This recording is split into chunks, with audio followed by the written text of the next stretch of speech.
My name is Hank Smith. I'm interviewing Mr. Ralph Moore. Today's date is November 13th, 2012. How you doing today, Mr. Moore? I'm doing very well, thank you. Good. I want to thank you for taking the time to do this interview. And we can start off telling us a little bit about the history of your family. Well, I don't know how far back you want me to go. I was one of 13 children, and in 1961, most of them moved to California. My father was the Lord led him to go to California, so they moved there. And most of them were minors. They moved to California. I had one brother who already lived out there, one brother who was here married, and I was here single. So they moved in January 61. I got married in April 61. So I stayed with my brother. Then I've been here. And in this area. Then we got married. The first year we moved to an apartment, 1155 125th Street, which is gone. It's been torn down since. We lived there. Then we moved on to Carolina Road, stayed there for about 3-4 years. Then we left there and moved to where we live in 1935 Roslyn. Been there since 1966. And in the community, I've been somewhat, I'm not saying active, I've been involved in some things though. I was on the library board for 20-some years, so I'm grieving the way the library is being treated. It's being treated nowadays, but things are going on. That's one thing, and then also I've been active, been interested in the schools since I've been here.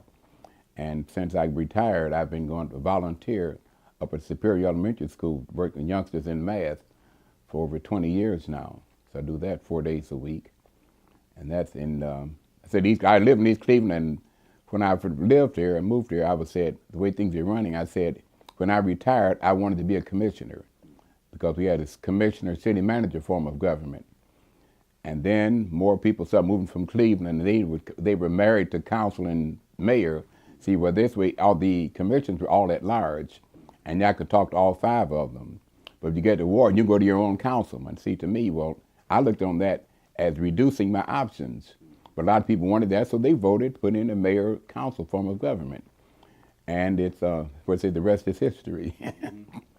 We've had people going on. I was earlier, though, when the commissions were in, it just the way they ran, the government was running. I know the city changed. I think we had 2 new car dealerships here, plus used car dealerships. But I got one car from C. Miller Chevrolet. In, I think it was 65, I got that one, a 61 Chevy. But I mean, that was it, though.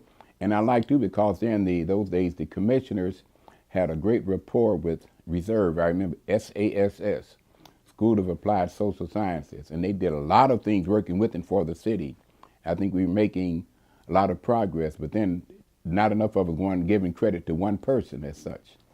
And I think that's why they went to council form of government, because they liked the idea of reporting to my councilman. And I had 5 councilmen or 5 representatives, but it didn't go. And so then after somebody got to the city council and mayor form of government, my zeal for working with civil government, city government just kind of faded, because it was a case of, I've been in many cases where there's a 4-1 and I'm the one on the losing side of things. So that, and I didn't feel it's necessary to put my head on the loose that many times, that much more often though.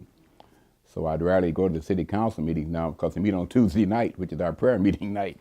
And that's what I'm doing more by praying there than going to city council meeting. And I hear some of the things now that go on at city council meetings.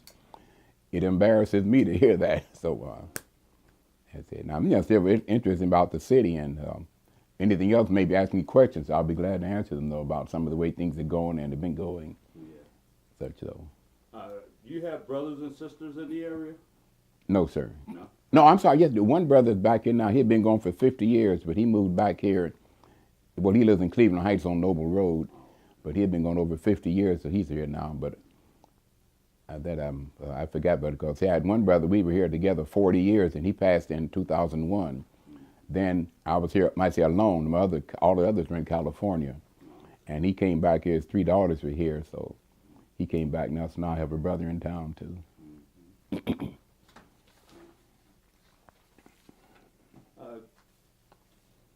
Can you think back to your earliest memories of East Cleveland and tell me what life was like then? Well, my earliest memories, I guess, was when I was still living with my parents. we know that East Cleveland had a dress code, and I know for the girls they had to wear skirts and midi blouses. And they could be designed, but then also if the girls were heavily endowed with breasts, they had to wear a dickie across there, not just exposure stuff. And they did that, and we knew some people who live in East Cleveland. And so every summer they would call my mother and give her some of their daughter's clothing. So especially the blouses, some of my sisters went through Glenville in Cleveland wearing midi blouses. And when they gave them to us, some of them were brand new. They hadn't worn them, just wanted to buy some more. So my sisters went through Glenville wearing East Cleveland dress code, you might say. So I remember that, and the people, when I think Stanton Adams was the judge, then he was known, they say he was one of the strictest, and yet people said basically one of the fairest judges too, and had on the wall, painted, they said, what you do for certain fines. And I remember coming down Superior Hill, seeing people drive, and when they got to East Cleveland, they would slow down because they knew that they're going to be enforced. And if you went to court, there was, I guess, money fine, and also retraining on Saturday morning, driver's training. And people did that. And I know a lot of people start complaining, yes, too hard, and one thing and another. And we see where we are now, they have the cameras there to try to catch people, and some slow down somewhat, and people just make a big to-do about that. Say, well, even with the cameras, my feeling is, I've talked to a lot of people who've gotten tickets here, and some of them you challenge it, they'll throw it out. But a lot of the people, though, talk about it, none of them said they were not guilty of what they were charged. They just didn't want to pay the price. See? Now, they've got a couple of things that kind of, I'll say, tricky. When you stop before you make a right turn, stop right turn on red. Well, seemingly now they think there's a white line across the street, and if you don't stop behind that line, you'll get a ticket. But a lot of people in the other place where you don't have the white line, most people go up to the corner and stop. So they can see. Some places have bushes there. You can't see around the bush until you pull up and get a ticket like that. I think that's an extreme, but a lot of people, when they have those and request a hearing, they get those thrown out. So that's one thing. And then it's a matter of speeding, and but that I said too, that the accidents in the school areas especially has dropped because of this. People slow down for that. And when they voted on this a couple of years ago, I think we were at that time, may still be, the first city in the country for the citizens to vote, we want cameras. And they did that, and they said a ministers organization were complaining that people stopped coming to church because they were getting tickets on Sunday, see. So I said, well, why don't they obey the law? You know, it just, that's my thinking. See, I look very basic kind of thing, though, but that's the way I look at it, though.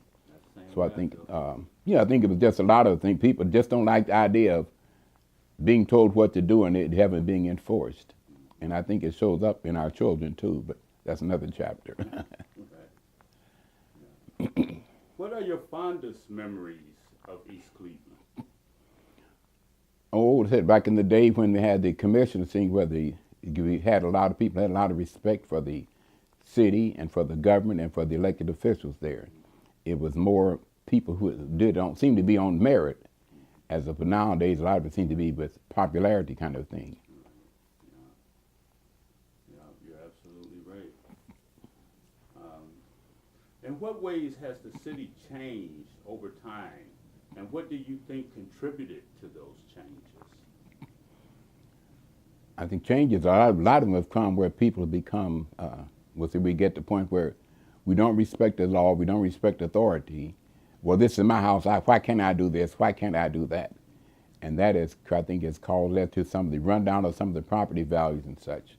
I remember once, I don't remember the year, a person had died and he left a widow and several children, and then there was another relative also with several children, and they wanted to buy a two-family house in East Cleveland and move in.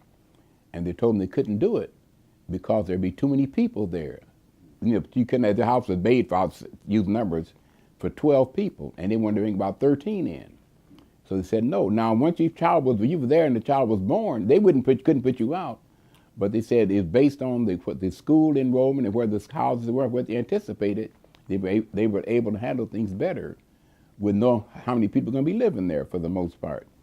And a whole lot of people complained about that, which I think was unfortunate, because things that get more people coming in, just a matter of the wear and tear of the number of people walking up and down the street or up and down on your grass and stuff tend to bring the values and things down. And people started ignoring that, and then unfortunately, started running some money situations, and they did not keep up with the enforcement of the law, housing inspection, for example. And a lot of people say they just doing this because we're black people moving in here. Well, I don't think that was the case fully, because a lot of the people who were doing it were black, of the same race too. So I'm not quick to jump on the race bandwagon. It exists. I don't deny that one bit. But I don't look at that as my first alternative to give me an excuse for doing something. And I think some people here do, and they don't like to understand the law. I remember a few years ago, a councilman in Cleveland Heights wanted to pass a law, about presenting the bill to council, that people moving in there have to take citizenship classes. How to be a citizen, what you do. You don't cook your barbecue on the front porch. You don't do certain kind of things.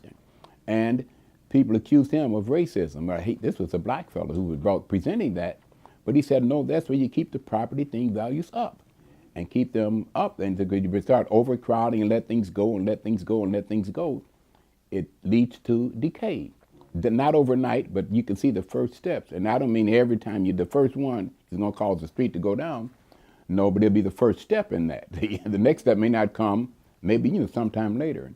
And I'm a firm believer in that with the thing of justice and the experiences I had and talked to people. Most of the things were handled appropriately. Now, some people get hit with a building citation, but the cases I heard about, you were given time to try to work something out, to get the repair done. They weren't throwing people out of the house wholesale just because you have a broken window. And so I think with that justice with mercy, I'm in favor of that. And I like the fact that a couple of judges ago, they started letting people who didn't have money for police traffic fines and things work it out, go clean up the parks or something. I think that's appropriate. We need to enforce the law, but yet we don't want to just jump on somebody's neck and make enemies out of them. Right, right. I remember a time when the law said that you couldn't park on the street at a certain time of night, and all of that changed with this new form of government, I believe. Well, that and, like I said too, more people who are moving in tended to have more cars. Sometimes you have 3 people in a house and they got 3 cars. Yeah. So that's something, where are you going to put the cars? And some streets don't even have garages or driveways, see. So where are you going to put your cars, see? And that's something I think a lot of people did not look into before they moved. Did not know what the zoning laws were. Yeah. And part of the reason, we were never taught to think about zoning laws.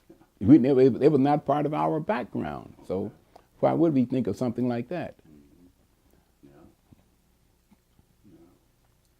How has race and racism impacted you personally, and how has it impacted the city of East Cleveland? Well, racism impacted me personally. In East Cleveland, I can't say that it has too much, other than the fact that we're all living here, so I think that overall has something to do with the appraising of the value of the property and so on, because this is might say, quote, a black community, a poor community as such, poor in that we don't have as many dollars, but we could use the dollars we have wisely, more as individuals and as a city. I think definitely something could be done there. But I also think that a lot of people have come in, use an example, when they were talking about this library matter, should they join the Cuyahoga County library system? Well, one of those who were advocates of not joining said, if you're in favor of joining Cuyahoga County system, you went to Harvard. But if you're in favor of not joining, keep East Cleveland its own independent library, you probably went to Howard.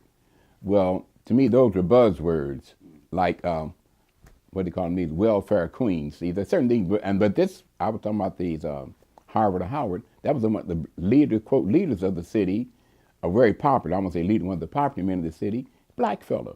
Well, to me, that's racism too. Trying to make it there, everybody know, oh, Harvard and Howard. Yeah, I'm a Howard thing, and that was the way I took it and interpreted it. And some other things that some of the people have said about that. Some say we don't want the library to go there. They're trying to take everything from East Cleveland. Blacks don't have anything. Well, I went to one of the meetings they had before they took the vote. And I said, now we're talking about racism. Somebody said that trying to take everything from blacks. But we've had 2 libraries that closed, the one on Hayden and the one on Caledonia. Now, what caused those libraries to have to close? Have those problems been solved? So why do we say we don't want to join, some do want to join, without knowing what caused the problems we had before they started talking about the merger? And that was not a popular discussion. People said, don't worry about it. We talking about this library. That's gone. See, well, I don't live totally in the past, but I remember some of the past. And knowing I don't remember everything just right, that's why I was asking the question. But a lot of people just want to make it a quick, black or white thing or something. They just want to take what we got. Well, in my mind, people who've seen our East Cleveland Library, that new entertainment center, this auditorium there, would know nobody is going to want to take that building and to get rid of that. And look at the Black History collection, Black Heritage collection East Cleveland Library had there. And I remember Mr. Fluellen, when they have his collection stuff there. No, that's good. That would be a crown in anybody's, a feather in anybody's cap to have something like that. This is part of our library system now. And having looked around the other libraries that the county had been building and how they upgraded their things, wouldn't even, I don't see how somebody could say they just want to take it away from us and tear it down, get rid of it. That doesn't fly with me. But I was not even a voter, let alone the decision maker. So we have it now, and then the paper showed this week they've got rid of the director, the acting director, and the fiscal officer. And said they had a meeting for that, and reportedly the president of the board told the director, if you don't agree with me, you can lose your job. That was in the newspaper. I didn't talk to anybody, but that was in the Plain Dealer the other week. And I take it as to be as true as anything else they report. And so he was going there and things like that. I don't think are best for East Cleveland. See, and I believe thing too that if you know somebody's out to get you, if you think that, then you have to be extra careful. Don't give them anything to build their case on. But it happened now. Here we are now with a good library system there, good library. Now it seemed to be going down, not as attractive to the users as it had been. Yeah. Do you think one of the bigger problems with the library was fiscal, was financial? Yes. Yeah. Yes. But you feel like we would do better with the county because that would give us a better chance to grow. Is that what I'm hearing? I'm gonna say to grow. What do you mean to grow? You mean in more branches? What do you mean by to grow? Well, we seem to be losing it. Yeah. We're losing ground with the library. Yeah. Now. Well, I think if we had that, we would have had the resources and the management to develop into a good library system. Yeah. East Cleveland Public Library was the first one in Northeast Ohio to have a computer lab for citizens. It was back some years ago. We had that, and it happened that East Cleveland one year, the director was the director of the year for the state. The next year, one of the trustees was trustee of the year for the state. We attended the meetings and things, and a lot of stuff was done. We were involved with things in the library world too. We were not strangers to the library world. And it happened that I know, well, one of the East Cleveland Board trustees, library trustees some years ago, made a presentation at the National Convention of the Trustees, which is, as I understand, probably doesn't happen too often now because they stayed involved with the library world. And when the system had, at the time, they had, I think there were about 8 or 9 library systems in the county. Cleveland Public was one, Cuyahoga County was one, and they got, again, maybe 90% of the money that came in the state, whatever the numbers, close to 90% between them. Then there was Euclid and East Cleveland and Shaker and Cleveland Heights and Lakewood and Rocky River and several others. They split the other 10%. But they got together and voted how the money was going to be split. We knew that East Cleveland was not going to get as much money as Cuyahoga County Library, but all the libraries worked together and it came out with a share that was good to work with. And in fact, a couple of times, they picked some members from our board to work on, I'll say, the bigger, higher up board when they first started getting the money in to see how we're going to divide it. Because the people who were there had some credentials and background that was good for the library world. I don't say that some of the others now don't, but I have not heard that any of them have made the headlines for outstanding library work. And that's all I'm saying. I'm not saying they're no good, excellent, or whatever, but it hasn't come to my attention through the public media because after a while I don't go to the library board meetings, and what I get is strictly from the media and stuff. I don't I'm not an actively participant in any of these political things in the city, because I feel that you're going to talk with me something later, talk about my, let's say, my spiritual stand, rather than I'm on his side or her side. That I don't have enough opportunity for that, enough time for that, though. How has inequality impacted you personally, and how has it impacted the city of East Cleveland? Inequality. Well, in the city of East Cleveland, I don't. Well, I don't know this affected me much directly, and I'm not quite sure the definition I mean for inequality. The fact we know that things aren't equal, never things are. But they say all men are created equal, but some are more equal than others. Right. See, Yeah. so I'm saying I can't say that, but I do believe though that some just as we saw after the election last week in presidential election down at Ole Miss University, they had some people conducting demonstrations, about 400 on the campus, against Obama. And it just happened that the week before that, ESPN had played a thing about Ole Miss 60 years ago when James Meredith went there. And some of the same kind of stuff was going on. I think some of them might have seen that and said, well, let's do it again or something. You know, I don't know that. So those things are going to exist in the world. And as long as the people who put that attitude are the decision makers, they're going to make their decisions work for themselves. Like in Ohio, political thing now, and I'll say we'll stick with Ohio. The Democrats went to sleep. Obama won in '08. They went to sleep. And in 2010, that mere-year thing, a whole lot of governors went in, the Republicans who had not been. In Ohio, the 4 elected state officials are all Republican. Both houses of the state Congress are ruled by Republicans. So therefore, that in itself is going to bring some inequality there. And you see now, that's why they got the state redistricted, such so that, sure, we're going to give, like when Rhodes ran for governor, he never did campaign in Cleveland. He knew he wasn't going to win. So he spread his favors to now where he could do something, That's why you go into southern Ohio, all these roads are paved every other year, it seems. And up here, you got truck holes big enough to break a wheel in or something, see. Because certain things just tend to go with the territory. So in that way, inequalities have hit us because we have not been in power, not the decision makers. And unfortunately, in the political world, there's a tend to choose those who help you get where you are. You know, help pull them up too. So to that extent, it has impacted us. Yeah. Can you recollect a memory or instances when the community fought for something? The community of East Cleveland. Nothing that I'm aware of that I can think of now where the whole community was involved with it. There are always going to be a few activists, whatever thing you come up with. And some of them have got some good things there. But then sometimes I think too that it's hard to find out what the people want. That you have somebody go almost door to door kind of thing by not having we don't have a TV that everybody has.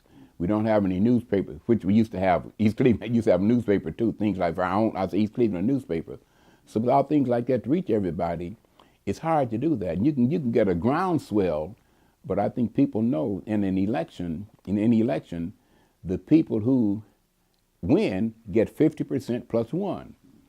And if you have an election coming up and there are 100 people eligible to vote, if you can do something to keep the vote only down to 5 voters, you, your wife, and your child, or 3 of those 5, you're going to win. So the rest of the other 97 people go about what you decide on. See? So that's one of the things I say. But I'm not aware of anything where everybody was involved. The closest I can remember to that was, 10, 15 years ago, when they had this big levy, a big thing passed to redo all the schools in East Cleveland. I think it's over $100-some million, and we only had to put up $10 million, about 10% of it.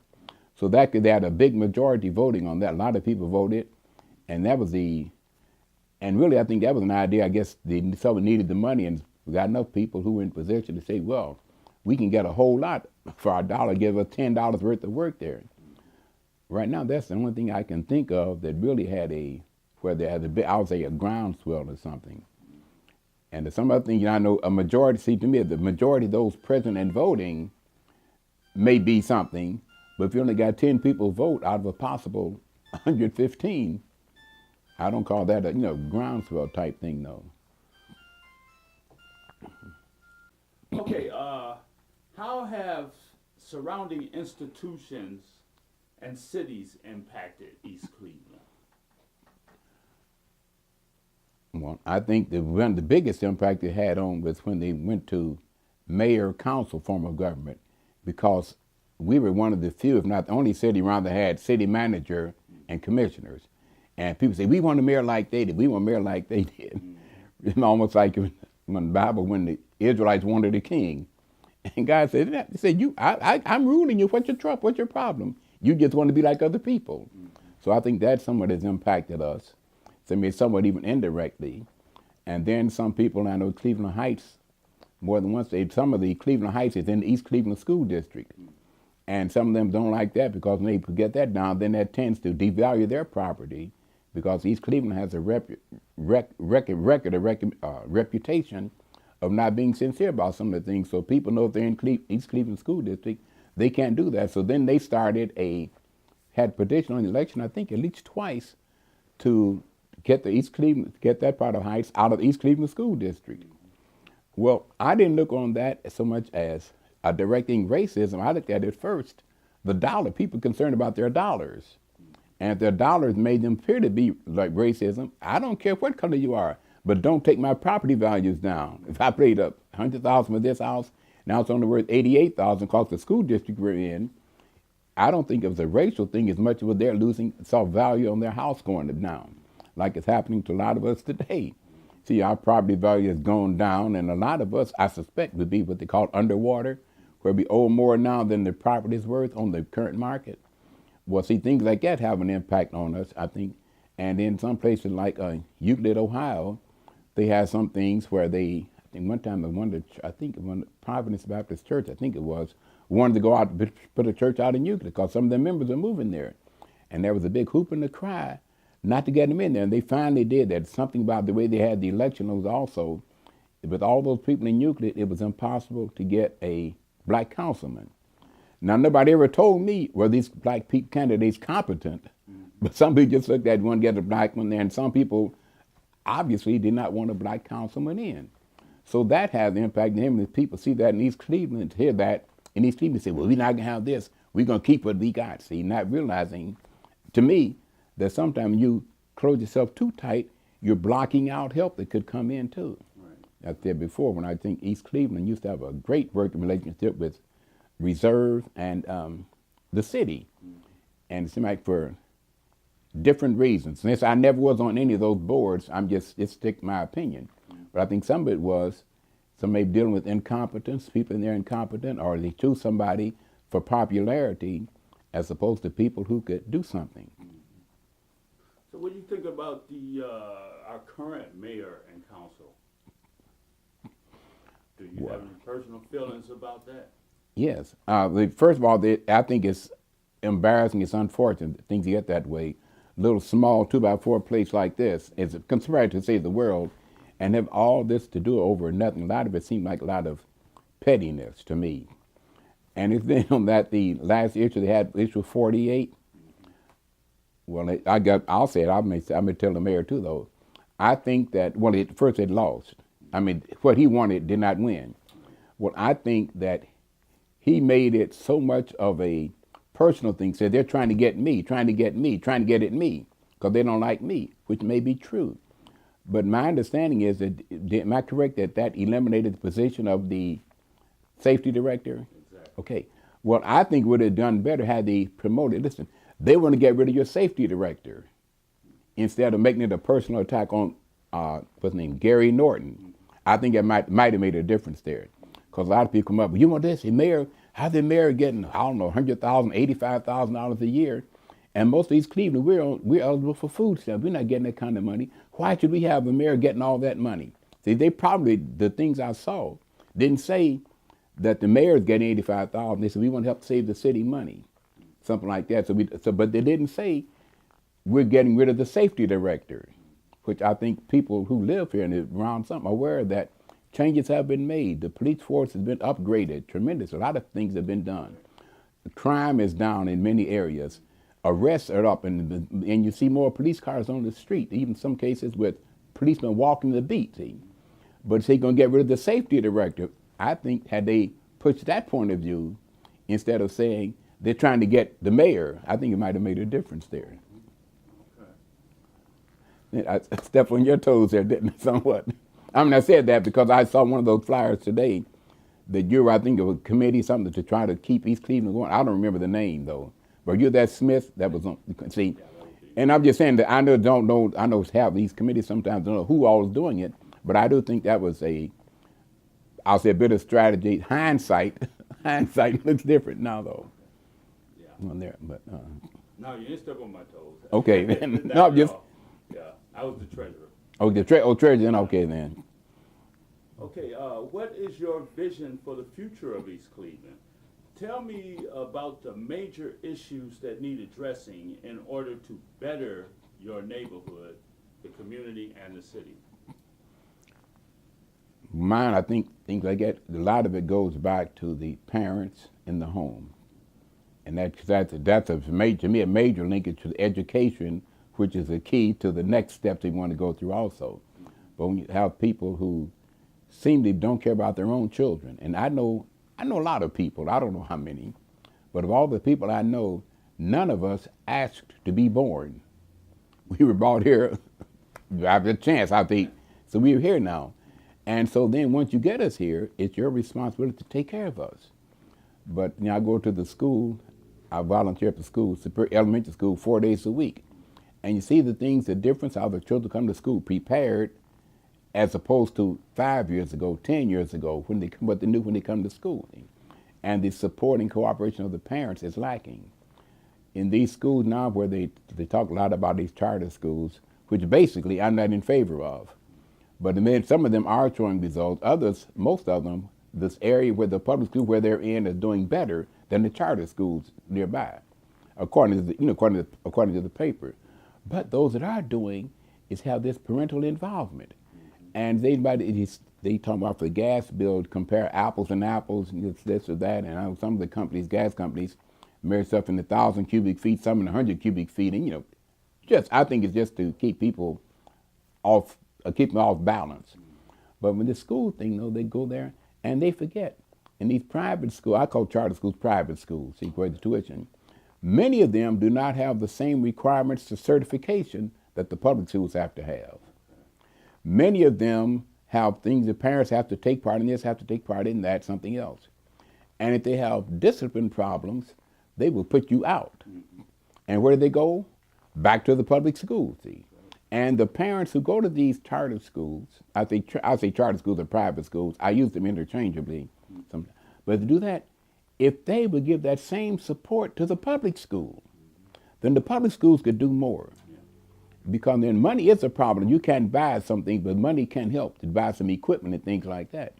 And if you did not have to take every time a child leaves Superior School, what the amount of money the state gives goes with that child to that other school.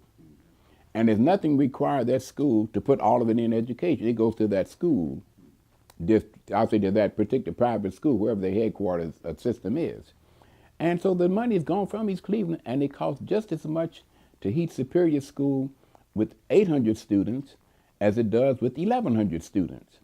So when these students pull out, we still got to heat the building, still got to have air conditioning in the summer. Those things still got to go on. Still have to have certified teachers for all the classes. And you can't, if you put them all in one, see, 3 third-grade classes in one, you'll have maybe 35, 45 students in the class, which won't work, see.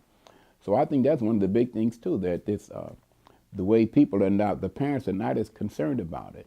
One thing that grieves, and one of the most hurtful things I've seen since I've been here, at a school board meeting, some parents were at the school board meeting literally crying to let their child march with the class. The child did not pass the graduation test, proficiency test, they called it then. But the child is passing in school, 9th, 10th, 11th, and 12th grade. And I look at it this way, I think now it's just 10th, 11th, and 12th, the OGT. So if your child passed in the 10th grade, all 5 parts, when they give it next year, your child doesn't have to go to school half day, however they do it. So it's possible to pass it in the 10th grade and be through with it. So, and then next year when they take it again, the 10th graders plus 11th graders who didn't pass take the same test. So it is a 10th grade test. It's not a 12th grade test. It's a 10th grade test. Now, if my child cannot pass that 10th grade test, then how is he passing all his 10th grade classes and passing all his 11th grade classes and his 12th grade classes, sometimes making a merit roll? How's he doing all that and yet not being able to pass this graduation test? That's why I say the parental involvement. If I were a parent like that, I'd be up at the board every day. I'd be at the board meetings. Many times at the board meetings, there seem to be, if there are parents there of children in the system, they don't say anything. I don't know what they're doing, what kind of letters they're writing, what they're doing, but I suspect not much of anything, see. And they say, well, if I get to my child, they get him to school. They're supposed to teach my child. Why can't you teach my child? And so that hurts me that the parents don't get involved. And then another thing, they had this report card in the paper. Now, East Cleveland, I think the grades they had last year was the 1/3 grade reading and 5th grade math. They didn't put all of them in there. But there's a category called value added, which means that if you get a child and he gets one score here, if at the end of the year his scores are going up 1 year, then you added a year's worth of value to that child's life. And East Cleveland District overall met the requirements for value added, which to me says we were teaching our children something, but if they come to the 5th grade at a 2nd grade level, if the teacher got them up to the 4th grade, they still are not up to standard, but they did meet the value added system. So the system can't be all bad because we're passing the value added portion of it.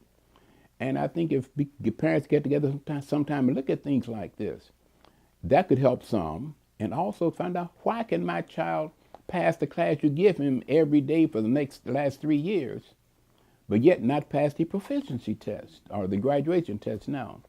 That's what I think the parents are missing out by not going to being more in contact with the school board to find out what's going on. And then some of the children, I know one girl do it pretty well. She was doing something. She going through different things, but she ended up at Shaw.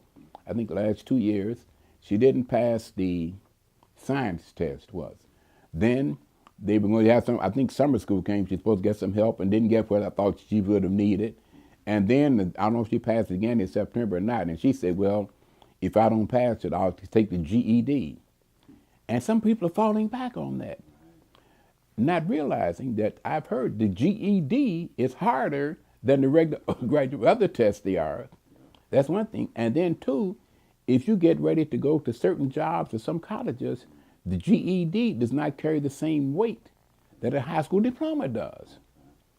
So why do you want to let our children do that? Or some of them cases where they say, give my child, what is it, ADD, I think it is, some of the deficiency class, because if they're, I don't know the details, but say if you do that, you don't have to pass the OGT because you're not, or something, some different test, see. But why do you want to put that handicap on your child? But some people say, well, that's the easy way. I don't have to do it. No, he's ADD. He doesn't have to take the test.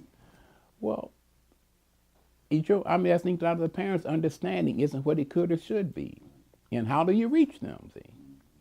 So. What would you be prepared to do to participate in making East Cleveland a better community? Well, considering everything I can, say age and physical strength and health and every other things too, though, I think I'm doing the biggest that I can do right now is with the working with the schools. I volunteer up at the school 4 days a week, work with the children there. That's a portion, something I can deal with, I can do. Some other things I might be able to do, but so many of us are still partisan in a lot of things. See, I'm saying when I say us, East Cleveland is not the only place like that. But so many others are they're doing that too. They're so partisan with things there. No, we can't do this, we can't do that because of some reason. See, because what does he think about that? Or you voted for me, so I'll vote for you kind of thing. There are too many people who are still tied up in that kind of thing. See, and they don't realize that people talk about this crab mentality. You're trying to pull somebody down. I've heard that illustration used. I don't know if it's exactly appropriate or not. I do know, though, that a lot of people are talking about who does he think he is? We'll show him, that kind of thing, and do something out of spite, or we say out of an attitude, and it's, pulling back. And it's now so important now, some of our children just don't understand what it means to strive for excellence. Have things like dress code. We have a dress code, which is one of the cheapest ways in the world to send your children to school. Nobody knows that you have one pair of black pants or 20 pairs. You order that, and don't worry about keeping up with somebody. So we, the one thing we have, though, but our children are not taught the value of some things and how to determine values for themselves at home. It seems that way. When we have dress down day at school, where they can, because the schools cannot pay money for snacks and things, you have a guest speaker come in, so they have dress down day, and they charge $1 to wear other non-dress code that day. And so then they have money, so then we have a PTA meeting or something like that. They can get served tea and cookies or something there. But you see what the children are wearing. They're wearing these shirts, I call them these sports shirts, basketball, football, baseball, mostly basketball, and the shoes and things like that. Well, what are you doing with your child wearing a $35 or $40 shirt to school, and you pay $1 then wear it to school? That doesn't mean anything. And if we are poor, and I know we are, a lot of us are, me poor, then, into my world shoes, I think the elementary schools have to wear black shoes. They can wear tennis shoes now, I believe. Well, why not buy your children some shoes you can wear to school? But the parents don't understand how important it is. They'd rather have their child buy some shoes that are just like they saw in whatever magazine they saw on TV or somebody wearing. But your child is not going to be able to get his education wearing those fancy shoes. Let your child know what the priorities are. But because for them, as parents, our priorities are in that too. That's why we do what we do. And how do you get us our attention, get us together to talk to us, to tell about what's going on, see? And sometimes people don't want to do that. I know nobody can make everything you want to, but I like going to the mayor's meetings now because they explain some things that are going on. I don't get to council meetings, and also get a chance to ask what's going on. The school board meetings, those are open to the public, and you can have the agenda there. You can look at that first. If you have any questions at the start of the meeting, you can ask a question about any item on the agenda. And then near the end of the meeting, you can ask a question about anything involving the East Cleveland School District. And if they don't have the answer, then the board and the director, or superintendent rather, Ms. Corley, will get it back to you, I think they say within 3 days. So let's go to these resources we have, which doesn't cost any money to go to those meetings. You don't have to sign up ahead of time. You can decide to go there and ask Mrs. Corley, why this or why that? Or the president now, why do you do this? Why that happen? And you can ask that and get an answer. But if people don't take advantage of that, then we're going to keep on getting what we always got. And that's why I say I put a lot of, back to the question, I think a lot of things could be changed if we could get the parents to doing the job I think parents are to do. Wow. Yeah. Is there, this has been a great interview. I was wondering if there's anything particular you wanted to add to the conclusion of the interview. Nothing, just that I like living in East Cleveland. When I got the tax notice, a few months ago, it said you can object to your, if you think they reduced it too much. I didn't bother because I hope it'd be worth not going down that much. But everything see that happen to people, I'm glad to see that. I won't pay many taxes. But that means if you want to try to sell your house, it's not worth as much either. So you can't get as much for it as you thought you would. And we could have some kind of way to, I won't say requirement, to have people to go to some, classes or something, just to get a better understanding. I remember it's mentioned before when Judge Adams was the judge there, the people knew what they were going to do, and it was so understood that people would change their driving patterns and habits because of that. I think at the time Mr. Apthorpe was city manager for a long period of time too. And he did some things they did there with the commissioners, which I thought they liked. And in fact, Adams, though, people knew what to expect. And the story I heard was in several variations was that Judge Adams had a child who was killed by a drunk driver. And he declared if he could do something about it, he would. And that's why he set up such strict things for the people drunk driving and other things in court. And some people said that he liked to go down to the Lodge Hall, I guess, on Euclid near Court, I think, where, I don't know if it's still there now or not. And said he was a very social person, but he would always call a cab before going home because he knew he wasn't going to be driving drunk. Some said because his child had been killed. Some said he was driving the car, his son was killed. I don't know all the, both of them make good stories. But the idea is, though, if something happened, if he do that, and some of us just don't seem to be willing to pay the price that it takes for something. We don't. It seems as if we don't give our children a high enough priority. Or if I know Monday night, the mayor's meetings a lot of times on Mondays, those I've been able to attend, well, many of us, though, we have this, I don't understand like this, you record something, 4 different programs at one time, you can play them all back and play them in this room or not in that room, and just like, well, we have those things in our homes. Our children have, you should see some of the cell phones that our children have. I call them all cell phones. There's some smartphones, this, that, and the other. All the time, what are these children doing with $300-400 telephone? First of all, when you go to school, when years ago you could not take them to school. Now, at elementary school, we don't have lockers.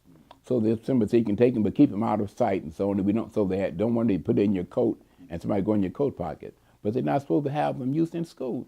Now, most of them don't, but again, some do. But when you see those phones, why does this 12-year-old child need a $500 or $600 telephone? You know, for parents, some people say, well, they said they let them take them to school under certain conditions now. Say, I need to call him. Well, your child is in school from 9 to 3. You don't need to call him. He's off limits those days. But the parents don't have that attitude. I got to reach my Johnny, see? And I'm just picking at 1 or 2 things that I've been aware of. But he's taking like in the little thing too. It just keeps them, you get a little bit here, nibble there, nibble there, nibble there. So the whole thing is nibbled away. And you get are you familiar with the story of the Pied Piper of Hamelin? That's one of my favorite stories. See, and they talk about and man, I think about saying it. He said, okay, I got rid of your rats, you're supposed to pay me. No, we never, that's it. They would have gone, the rats were leaving anyway. So, and then they said, okay. We took out his flute, what it was, and played another tune. And all the children left. He said, you're going to pay. And then there was a commercial Union 76 had out at least 10 years ago, maybe more. Come again, oil change and so on. He said, you're going to pay me now or pay me later. See, so if we're not getting our children right on target now, they're going to pay the price later. So, and now one of my favorite things is, maintenance is cheaper than replacement. So, now, I mean, that's not going to be going to walls of Hall of Justice there. Mr. Moore said that. But those kind of things I take and live by. And I wish we could get this message over to some of our parents to see what a difference it can make. You know, forego these pleasures and things we have now. Some people talk about these things of children. Today we had Veterans Day, and some of the veterans, went to different classrooms asking children, what do you want to do? One fellow there from the Coast Guard, he told me, if you have, if you have no plan, if you have a thought, but no plan, a goal, but no plan, it's just wishful thinking. So, and he was saying that some people say, but see, he was talking to 6th graders and some other 6th graders, see, so they need to hear that now. Don't let them talk, well, they're just children now. No, they're not they're children, not just children, see. And the longer they go in these bad habits without plan, he told me, write it down. You go and write your plan down, and how you plan to reach it, and some timeline and things too. See, 6th grade is not too early to be thinking like that. But unfortunately, some of others don't think that way.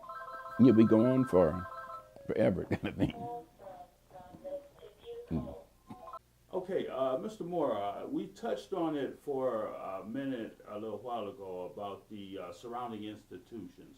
Now, we know that University Circle seems to be moving in this direction. Do you have any thoughts on that? Yes. Come on. And I went along with that because those apartments there, Lakeview and Euclid now. See, those things are pretty quickly. And in my mind, see, what they come several $100,000 for that is just insane. But that's the market today. But they are coming to East Cleveland. They live in East Cleveland. So some of them who are teachers or students, wherever they are reserved, they can afford to pay their rent. They're making some money. So that helps City East Cleveland in the income tax, the income money coming in too. And also, I believe that because of that, they're certainly not going to get less police protection than we're getting. They just might be getting a little bit more because they want to make this thing go. And that can be something that can drive a lot for help East Cleveland. I think there's a building across the street from the next corner now. It's down now. See, want to build up. We have to do that. But how can we, the people want to do things to make money. When they put up those apartments, they held that corner for a long time. Then it came time to make some money. The one across the street now, on the other side of going toward downtown, it's grass there now. But it can be something too. Where Huron Hospital is, it can be something too. I go there now and look at such a beautiful lawn. I wish I could take it home. There. But I think of the thing though, and think back years ago when Huron Hospital was still going, at one time they are thinking about the third or fourth biggest people doing heart transplants in the area. And those bring in big bucks because the doctors big bucks. When they took that out of East Cleveland, city income tax dropped because these guys are making big bucks doing those heart transplants, just the 1 or 2% city income tax. But I heard one of the reasons they were inclined to take it out, they started cutting back on them, is because the apartment across the street had people sitting on there, sitting on the steps, hanging out, not doing any violence, but just hanging out. And a lot of people who would come in that area for heart transplants weren't accustomed to seeing people, I'll say teenagers up, sitting on the porch hanging out all day long. And they did not feel comfortable. So they would choose to go to another hospital to get that done. And if they got this open heart surgery set up at East Cleveland there at Huron Hospital, if they didn't get enough surgery, it wouldn't pay for itself. That's why they closed it. They put up a new maternity ward there in Huron Hospital. But people stopped having many babies, and also they did not want to come there. It had some equipment none of the other hospitals had. But that word didn't get out because of the image that was being portrayed from East Cleveland. And if we could get some of the other people to realize that we're creating an image now that's going to hurt me and my grandchildren and your grandchildren too, they would do that. And that's the only way to get anybody from Reserve, because that seems like Reserve has always been willing to partnership with us. And because not a lot of people doing that because there's money in it. And money is a driving force in the United States of America. But along with that, we can benefit a lot by it. Like that property, the income tax they'll pay for those buildings they're putting up now. That could be a tremendous thing. But if somebody didn't willing to want to go to live there because they don't think it's safe enough, there's not going to be enough money in the world to make them do that. I look at that new place they just put up there, Lakewood now. Now, it's good they have inside garages built in there. But they got a big fence all around there. You can't even go you get in without pushing a button and somebody buzzing you in, see? Well, that's in keeping with the times today. But we don't have to settle for that. Building up a brand new building, and the first thing you're concerned about is put the security up there. And some people just waiting to hit somebody in the head. Instead of going where the money is, robbing them, if you must do that, pick on my grandmother. She just getting a Social Security, that kind of thing. So I'm glad to see these University Circle, I call that University Circle, has not given up. Only because there's some land here, it's available, fairly cheap, and they're willing to come there to make money on it. And incidentally, upgrade the property and help us too. So if they get up close to my street, maybe they'll add $5 to the value of my house if I try to sell it, see? So we look at that too, though. But I like the fact that, and I've gone to a couple of sessions, on Martin Luther King Day, that the Martin Luther King Library in Cleveland, you have some speakers there, and they have a couple times someone from University Circle Incorporated. Mm-hmm. And they were talking about the things that the University Circle is doing.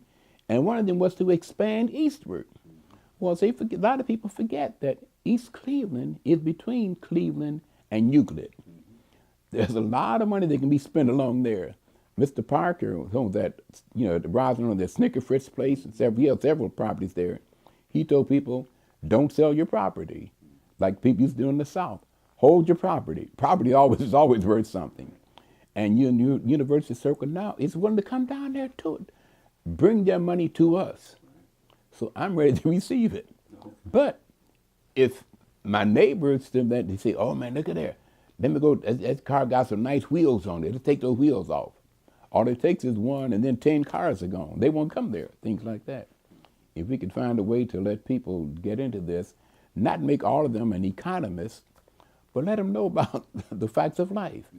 We hear about gang war and turf war, not so much here, but in Chicago, it went for years, or the California, the Crips and the Bloods or something. They knew about that. They knew, as long as we do this, whichever, this is our turf, that's your turf. And there were differences. But then I heard that some of them found out, hey, we can band together, and instead of knocking each other off, let's band together, divide it equally, or fairly, and all of us can prosper. And that's what happened.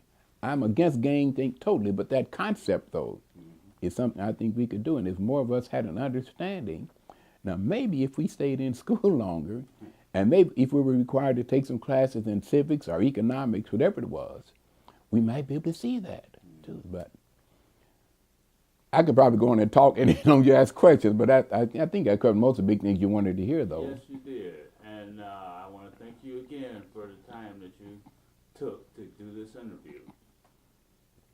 Yeah, well, I'm glad to do that. I say this is I've been here 46-some years, on Roslyn there.